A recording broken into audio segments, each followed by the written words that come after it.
E aí, pessoal, bem-vindos. A gente mergulha de cabeça em assuntos que te deixam de queixo caído. É verdade? E hoje a gente vai desvendar um mistério que tá dando o que falar.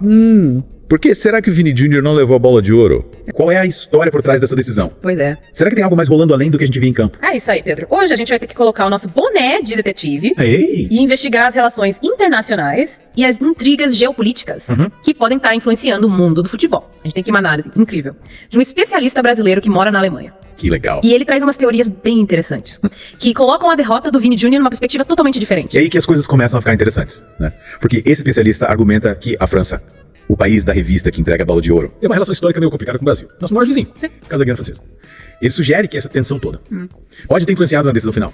Tipo, será que uma instituição francesa ia mesmo querer dar esse destaque todo pro Brasil? Olha, faz bastante sentido quando a gente pensa no conceito de soft power. Você já ouviu falar disso? Já ouvi falar. Basicamente, é como se os países usassem coisas como o cinema, a música, ou no nosso caso, o futebol, pra aumentar sua influência no mundo. É como se fosse uma disputa por poder, prestígio. Só que em vez de tanques e soldados, a gente usa gols e jogadas incríveis. Então é tipo um jogo mental, né? É. E o especialista vai além, trazendo o Qatar para essa equação toda. Ele explica que os investimentos gigantescos do Qatar no futebol francês, especialmente no PSG, Sim. criaram uma rivalidade enorme com o Real Madrid, type do Vini Jr.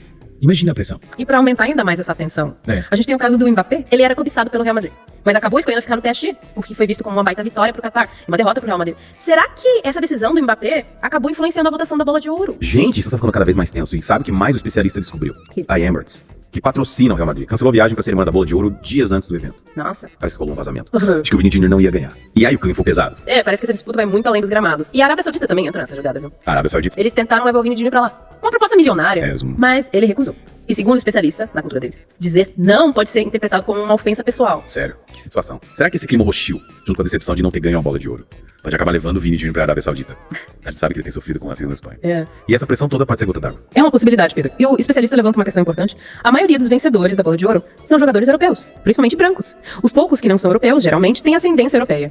Será que existe um padrão, um viés na escolha do vencedor? Tem um detalhe na cerimônia que me deixou de boca aberta. Quem entregou o prêmio pro Messi foi o George Weah, o último jogador negro a ganhar a bola de ouro. O especialista acha que isso foi uma jogada calculada para passar uma imagem de combate ao racismo. Mas ao mesmo tempo, negar a bola de ouro pro Vini Jr. é muita informação para processar. É muita coisa pra pensar, né? Será que a derrota do Vini Jr. tem mais a ver com política internacional e jogos de poder do que com o talento dele em campo? É a grande questão. Se o futebol é mesmo uma ferramenta de soft power, quem se beneficia com a derrota do Vini Jr. e o que isso significa pro cenário global atual? Pois é, Pedro. E essa análise toda nos faz questionar os interesses que permeiam o mundo do futebol. O especialista sugere que existe um padrão na escolha dos vencedores da bola de ouro, com um claro favorecimento a jogadores europeus, principalmente brancos. Verdade, ele levanta essa questão. Da pouca representatividade de jogadores de fora da Europa. Especialmente... 20 vencedores. Ele até usa o exemplo do Ronaldinho Gaúcho, que ganhou em 2005, mas destaca que o contexto na época era completamente diferente. Exatamente. E ele também mencionou o Ronaldo Fenômeno, que ganhou em 1997 e 2002.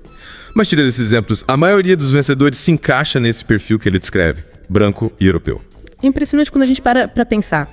O último jogador negro a ganhar a bola de ouro, antes do Weah, foi o próprio George Weah, lá em 1995. Foram quase 30 anos sem um jogador negro ser eleito o melhor do mundo. Exatamente, Pedro. E esse dado é muito significativo. Ele nos leva a questionar se realmente existe um viés racial na escolha do vencedor. Será que mesmo com todo o talento e reconhecimento, jogadores negros ainda enfrentam barreiras para alcançar o topo? A gente parte o coração pensar nisso, né? E o especialista levantou outro ponto importante. A gente não pode depositar todas as nossas esperanças em algo que é decidido por terceiros. Principalmente quando essa decisão é subjetiva, como no caso da bola de ouro. Concordo plenamente. E ele usa o exemplo do Vinícius Júnior para ilustrar essa ideia. O Vini, ao focar tanto na bola de ouro, pode ter deixado de lado outros aspectos importantes da sua carreira, como a Copa América, por exemplo. E por não ter vencido a Copa América, e nem ter tido um desempenho brilhante na competição.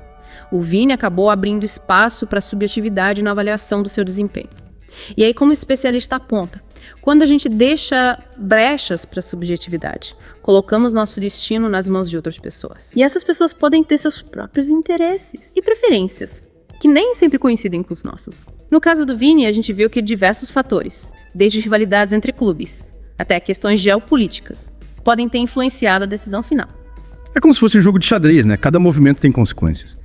E a gente precisa estar atento a todos os detalhes para entender o tabuleiro como um todo. Perfeito, Pedro. É como se a gente estivesse desvendando o enigma, juntando as peças do quebra-cabeça, para ter uma visão completa da situação.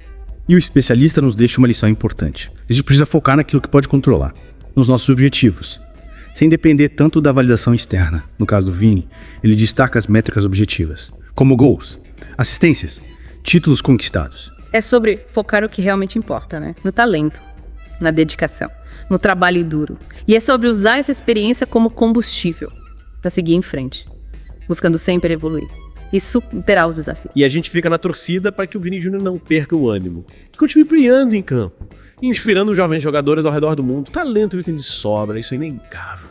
E que essa história toda sirva de alerta pra gente prestar mais atenção aos bastidores do esporte, entender os interesses em jogo e lutar por um futebol mais justo. É verdade. E aí, depois dessa análise toda, o que mais te impactou? O que ficou martelando na sua cabeça? Pra mim, a cereja do bolo foi essa conexão que o especialista fez entre o soft power e a bola de ouro. É como se essa premiação virasse uma moeda de troca nesse jogo geopolítico, né? Faz sentido. A gente vê isso na maneira como ele coloca a França, o Catar, os Emirados Árabes, a Arábia Saudita nesse tabuleiro. Parece que o Vini Júnior acabou ficando no meio dessa disputa de gigantes. E não podemos esquecer do pano de fundo do racismo. O Vini Júnior sofrendo ataques na Espanha, a falta de representatividade de jogadores negros entre os vencedores da Bola de Ouro. É um problema estrutural que precisa ser combatido. Com certeza. É como se o talento e a dedicação do Vini Júnior, por maiores que sejam, estivessem esbarrando em questões que vão muito além do campo de futebol. Totalmente. E isso levanta uma questão muito importante, né? Será que o talento e a dedicação de um jogador, por maiores que sejam, são suficientes para superar as barreiras do preconceito e dos jogos de poder? É a pergunta que fica, né? A gente fica na torcida para que o Vini Júnior não desanime e que ele continue brilhando dentro de campo e inspirando, né, jovens jogadores ao redor do mundo. Talento ele tem de sobra, isso ninguém pode negar. Sem dúvida. E que essa história toda sirva de alerta pra gente prestar mais atenção aos bastidores do esporte, entender os interesses em jogo e lutar por um futebol mais justo, mais igualitário. Afinal de contas, o esporte tem o poder de unir as pessoas, de promover a inclusão e a igualdade. E a gente precisa usar essa força para construir um mundo melhor. É isso aí. A gente se despede por aqui, mas fica o convite para você continuar essa conversa com a gente nas redes sociais. Compartilhe suas opiniões, suas reflexões sobre o caso do Vini Júnior e o que a gente discutiu aqui hoje. A gente quer saber o que você pensa. Valeu, pessoal!